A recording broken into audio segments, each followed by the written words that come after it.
Bienvenue sur le subreddit ProRevenge. Dans l'épisode d'aujourd'hui, Hopi se venge de sa patronne qui a essayé de la faire virer, mais Hopi lui rend l'appareil. L'histoire suivante est postée par Present Platypus. Je suis une femme dans la trentaine, et je suis une personne qui cherche à faire plaisir aux gens à un tel point que c'en est un défaut, et ce, depuis toujours. Je travaille dans le domaine du marketing depuis plus de 10 ans. Au fil des ans, j'ai eu ma part de patrons qui étaient bons, moyens, et certains qui étaient nuls. Il y en a une en particulier qui s'est démarquée comme étant horrible. Cette histoire date d'il y a plus de 5 ans. Pamela, 40 ans, était vice-présidente du marketing et des ventes pour un revendeur de taille moyenne. Elle a commencé à travailler dans l'entreprise quelques années après moi.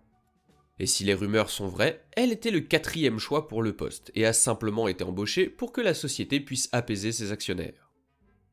J'étais manager sous ses ordres, et mon travail consistait à m'assurer que le site web et les magasins présentaient correctement leurs produits, recevaient tous les documents de vente mensuels, géraient la publicité, établissaient et géraient le budget du département, géraient tous les projets et présentations briefs créatifs pour les projets à venir, etc. En bref, je faisais son travail et toutes les tâches administratives pour maintenir le département à flot.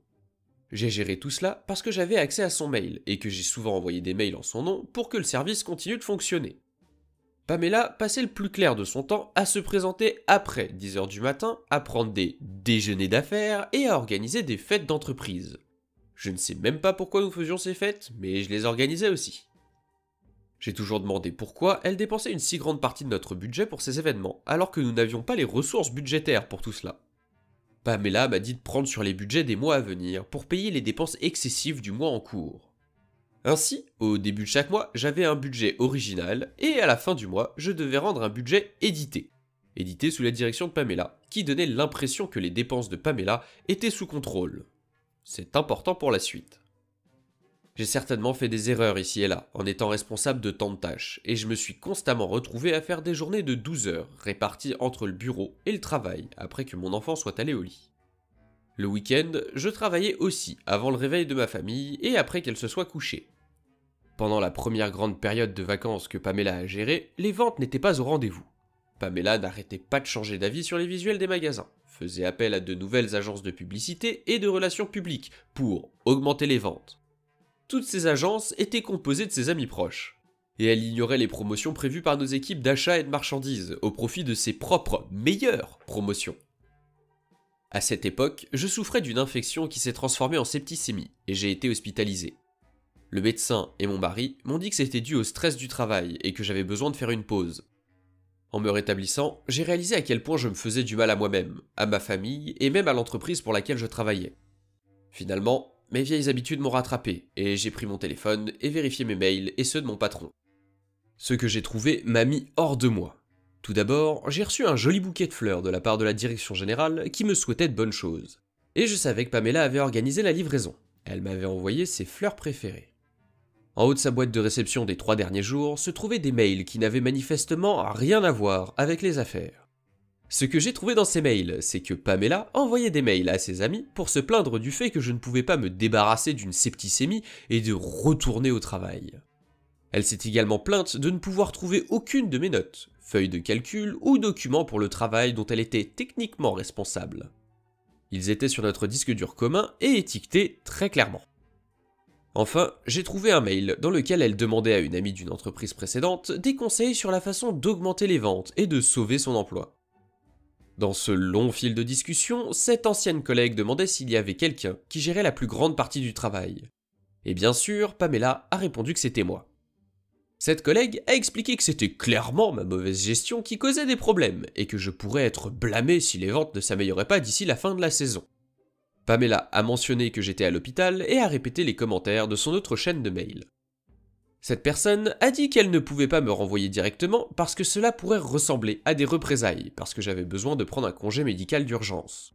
Mais si Pamela pouvait prouver que je volais l'entreprise ou que j'utilisais les ressources de l'entreprise à mauvais escient, elle aurait des raisons de me renvoyer et de m'utiliser comme bouc émissaire.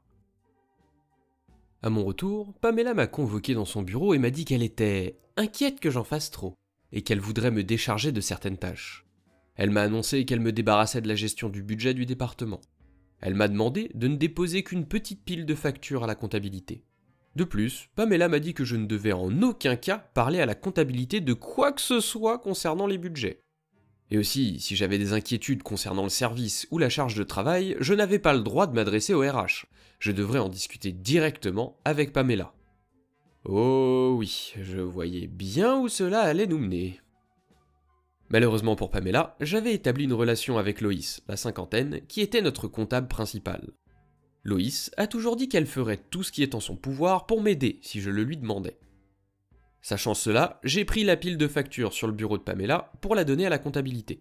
J'ai aussi ajouté les chaînes de mails que j'ai lues pendant que j'étais à l'hôpital, et le budget actuel non édité que Pamela n'avait pas encore touché pour le mois en cours. J'ai aussi trouvé dans mon classeur les copies papier des anciens budgets avec l'écriture de Pamela sur les chiffres à changer pour équilibrer notre budget. Enfin, j'ai ajouté un mail de notre première série d'ajustements budgétaires où Pamela menaçait subtilement de mettre quelqu'un d'autre à mon poste si je ne pouvais pas faire ce qu'elle demandait. J'étais donc en train d'aller déposer les factures à la comptabilité quand je suis tombé sur Loïs. Elle a parlé des factures et je l'ai regardée sévèrement en lui disant que Pamela est la seule personne de notre service à qui Loïs est autorisé à parler de notre budget et de nos factures. Loïs a vu le dossier, suspicieusement épais, sur son bureau, a fait un signe de tête ferme et m'a affectueusement chassé de son bureau. Dans la semaine, Pamela a été licenciée. D'après ce que j'ai compris, elle n'a cessé de changer d'emploi au cours des dernières années. Le PDG et les RH m'ont fait venir pour s'excuser personnellement de tout ce que j'ai enduré et m'ont donné une semaine de congé payé que je peux prendre à ma guise. Étant donné d'autres problèmes avec cette entreprise, je l'ai quittée un an après. Ce qui m'amène à aujourd'hui.